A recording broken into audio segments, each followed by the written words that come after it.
Hello বন্ধুরা, আরেকটি মন্দির দেখাতে চলে এলাম। তো আমি এই মুহূর্তে আছি জলপেশ বাবাধামের কাছে। তো দেখতে পাচ্ছ এটি হচ্ছে মূল গেট, প্রথম গেট। এরপরে প্রথম গেট দিয়ে ঢুকে আরেকটি গেট পাবো, শৈবতত্ত্ব জলপেশ। কিন্তু পরে আরেকটি গেট আছে, এটা হচ্ছে সবচেয়ে বড়। দুই পাশে দুটি হাতি রয়েছে, দেখতে পাচ্ছ এটা হচ্ছে জলপেশ বাবাধাম। তো আমরা আজকে বাবাধামে এসে গেলাম, ভিতরে মন্দিরটি দর্শন করব। আর সামনে দেখতে পাচ্ছ কত কি সাজিয়ে রেখেছে, দেখতে পাচ্ছ প্রচুর ভক্তরা কিন্তু বাবাধামে যাচ্ছে শিবের মাথায় জল ঢালতে। দেখতে পাচ্ছ প্রচুর ভক্ত এসেছে। আর এখানে শ্রাবণী উৎসবের সময় তো প্রচুর ভিড় হয়, বিশেষ করে সোমবার রোববার রাতের থেকে। ওই যে সেই চূড়াটা উঠেছে বড় মন্দির। তাই গেট দিয়ে দেখতে পাচ্ছ মহিলা গেট, পুরুষ গেট রয়েছে, 20 টাকা টিকিট। তা আমি বিনা পয়সা ঢুকে গেলাম, যেহেতু প্রতিবন্ধী, টাকা পয়সা লাগে না। তা প্রবেশ করলাম সেই মন্দিরে। প্রবেশ করতে করতে দেখতে পাচ্ছ গাইস, আর এটি হচ্ছে মূল গেট দিয়ে ঢোকার পরে দেখতে পাচ্ছ সামনে দুটি এরকম তিনটি দৃশ্য ভিউ পাবে। এরপরে সিঁড়ি দিয়ে নিচে নামতে হবে, স্টেপ বাই স্টেপ।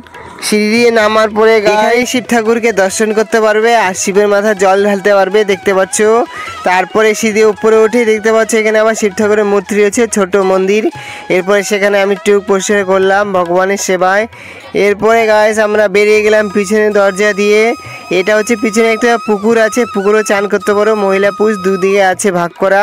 তারপরে এটা মন্দিরে ভিউ, পিছনে দৃশ্য, পিছনে এরকম ছোট ছোট ঠাকুর পাওয়া যাবে মন্দিরের মতন। আর আমরা বাইরে এসে গেলাম মহাকাল মন্দির, এখানে সুতো লাগাতে পারবে। দেখতে পাচ্ছ টিকিট কাউন্টার, 20 টাকা মূল্য।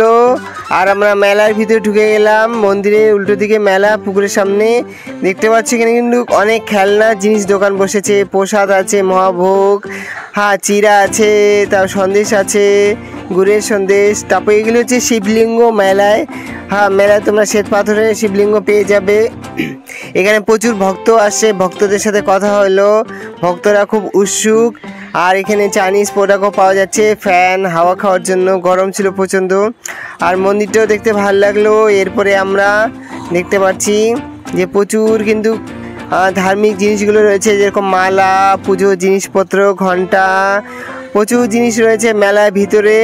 আর যেহেতু অনেক কোণা থেকে ভক্তরা আসে তাই। আর দেখতে পাচ্ছ প্রচুর দোকান বসেছে 1 কিলোমিটার জুড়ে, যেহেতু আজকে সোমবার নয় তাই দোকান বসেনি।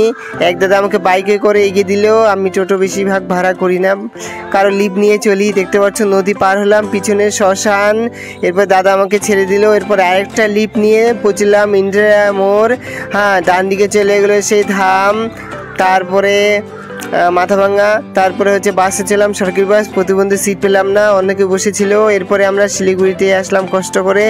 এই যে শিলিগুড়ি জংশন, এই ভিডিও